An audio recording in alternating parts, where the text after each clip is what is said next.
মার্কেটের present scenario হচ্ছে বেশিরভাগ স্টক ট্রেন্ড কন্টিনিউ করছে না, র্যান্ডম প্রাইস অ্যাকশন হচ্ছে। র্যান্ডম প্রাইস অ্যাকশনের কারণে অনেকে ট্রেডিং করতে গিয়ে বিপাকে আছে।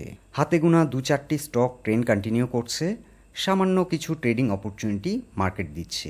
এর মধ্যে নতুন করে আবার বেশিরভাগ স্টক 20 থেকে 30% পর্যন্ত প্রাইস ফল করলো। So altogether it's a difficult time for all of us.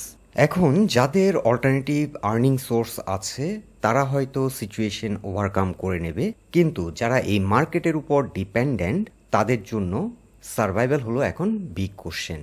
এ ধরনের একটি মার্কেট সিচুয়েশনে ট্রেড না করাটাই এখন উত্তম। বেটার ডিসিশন হবে ফান্ডামেন্টালি স্ট্রং কোম্পানিগুলো ডলার কস্ট অ্যাভারেজের মাধ্যমে গ্র্যাজুয়ালি ইনভেস্ট করা।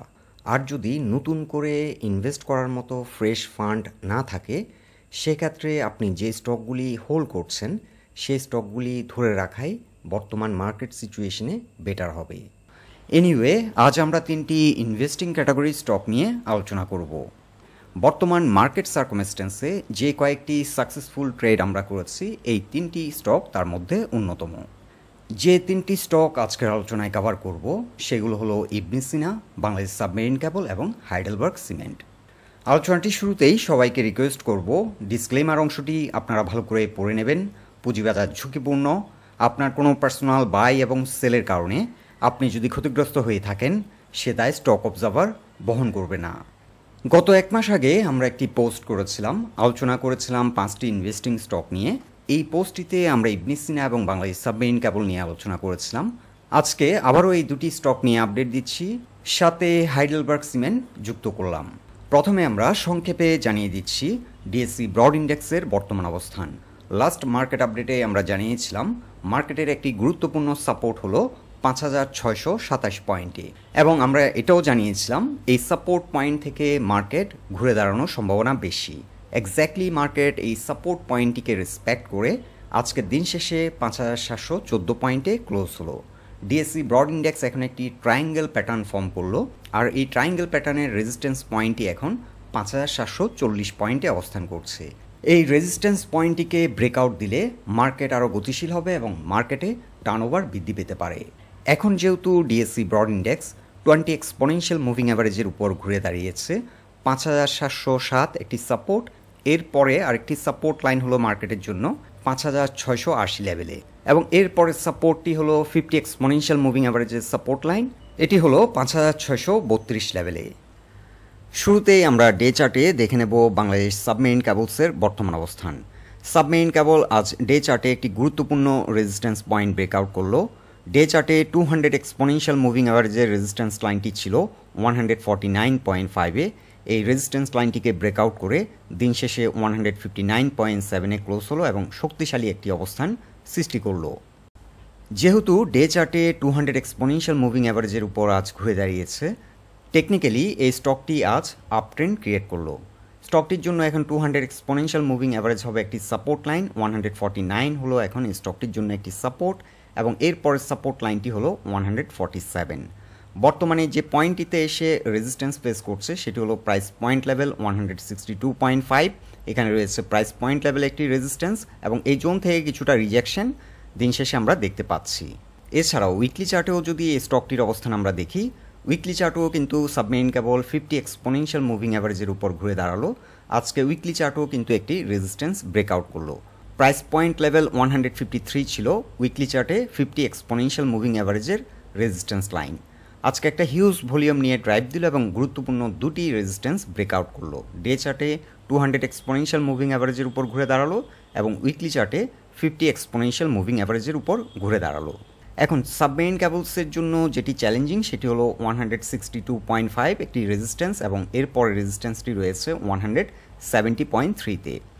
বিএসসির ক্ষেত্রে আমাদের ফার্স্ট টার্গেট হলো 215, তবে যারা লং টার্ম চিন্তাভাবনা করছেন তাদের জন্য ফার্স্ট টার্গেট হতে পারে 300 থেকে 350। আর যারা নতুন করে ট্রেড নেবেন চিন্তাভাবনা করছেন তারা ডলার কস্ট অ্যাভারেজের মাধ্যমে gradually step by step entry নিতে পারেন। ফান্ডামেন্টালি এটি ভেরি সাউন্ড এবং লং টার্ম ইনভেস্টমেন্টের জন্য একটি সুইটেবল স্টক। উইকলি চার্টে এখন আমরা দেখে নেব দ্য ইবনেসিনা ফার্মাসিউটিক্যাল ইন্ডাস্ট্রির বর্তমান অবস্থান।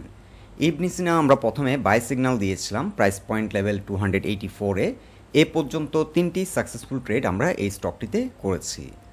ইবনেসিনার জন্য এখন একটি চ্যালেঞ্জিং জোন হলো 363। এখানে রয়েছে ট্রেন লাইন রেজিস্ট্যান্স এবং এই রেজিস্ট্যান্স পয়েন্ট থেকে রিজেক্ট হয়ে আজ দিন শেষে 338.4 ক্লোজ হলো। ইবনেসিনার জন্য এখন গুরুত্বপূর্ণ একটি সাপোর্ট হবে 334 এবং এই সাপোর্টটিকে যদি কালকে রেসপেক্ট না করে ইবনেসিনার পরবর্তী স্ট্রং সাপোর্ট হবে 312 লেভেলে। এই স্টকটি চাইলে এখন আবারও ডলার কস্ট অ্যাভারেজের মাধ্যমে ধীরে ধীরে স্টেপ বাই স্টেপ এন্ট্রি নেওয়া যেতে পারে। 300 থেকে 310 হবে ইবনেসিনার জন্য এখন গুড এন্ট্রি পয়েন্ট। তবে এটি হলো মার্কেট ড্রিভেন, মার্কেট এখন কতটা অপরচুনিটি দেয়, কতটা লোতে এন্ট্রি নেওয়ার জন্য অপরচুনিটি দেয় সেটা দেখার বিষয়। ইবনেসিনার ক্ষেত্রে আমাদের শর্ট টার্ম টার্গেট হলো 440 আর লং টার্মে ইবনেসিনা আপ টু 6 থেকে 700 পর্যন্ত প্রাইস অ্যাকশন করতে পারে। Ibn Sina also fundamentally very sound একটি কোম্পানি এবং লং টার্ম ইনভেস্টমেন্টের জন্য সুইটেবল একটি স্টক।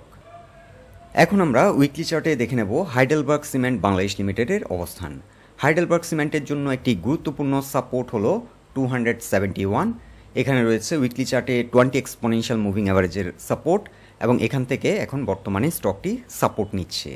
আজকের দিন শেষে 286.9 ক্লোজ হলো। গ্র্যাজুয়ালি চাইলে ডলার কস্ট অ্যাভারেজের মাধ্যমে স্টকটিতে আবারও এন্ট্রি নেওয়া যেতে পারে।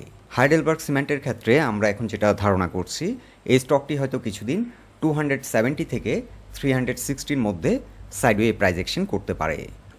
সাইডওয়ে প্রাইস অ্যাকশনের ক্ষেত্রে যে বিষয়টি গুরুত্ব সহকারে বিবেচনা করা দরকার সেটি হলো 271 হলো এই স্টকটির জন্য এখন গুরুত্বপূর্ণ একটি সাপোর্ট। এই সাপোর্টটিকে যদি কোনো কারণে রেসপেক্ট না করে সেক্ষেত্রে 248 হবে পরবর্তী স্ট্রং সাপোর্ট। আর হাইডেলবার্গের ক্ষেত্রে সাইডওয়ে ব্রেকআউট পয়েন্ট হলো 364।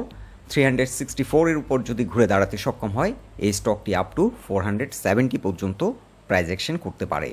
এই 3টি স্টক ছাড়াও বর্তমানে আরও একটি স্টক ভালো পারফর্ম করছে সেটি হলো অলিম্পিক।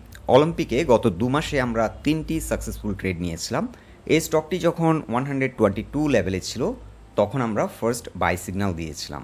এখন হয়তো স্টকটি আরও কারেকশন হবে এবং কারেকশনে কোন পয়েন্টটিতে সাপোর্ট দেয় সেই সাপোর্ট পয়েন্টটিকে আইডেন্টিফাই করে আবার নতুন করে এন্ট্রি নেওয়া যেতে পারে। বন্ধুরা এই 3টি স্টক নিয়ে এটাই ছিল আমাদের অবজারভেশন। আলোচনাটি যদি আপনাদের ভালো লেগে থাকে অবশ্যই পোস্টটিকে লাইক দিন আর আমাদের সাথে থাকার জন্য আপনাদের অসংখ্য ধন্যবাদ।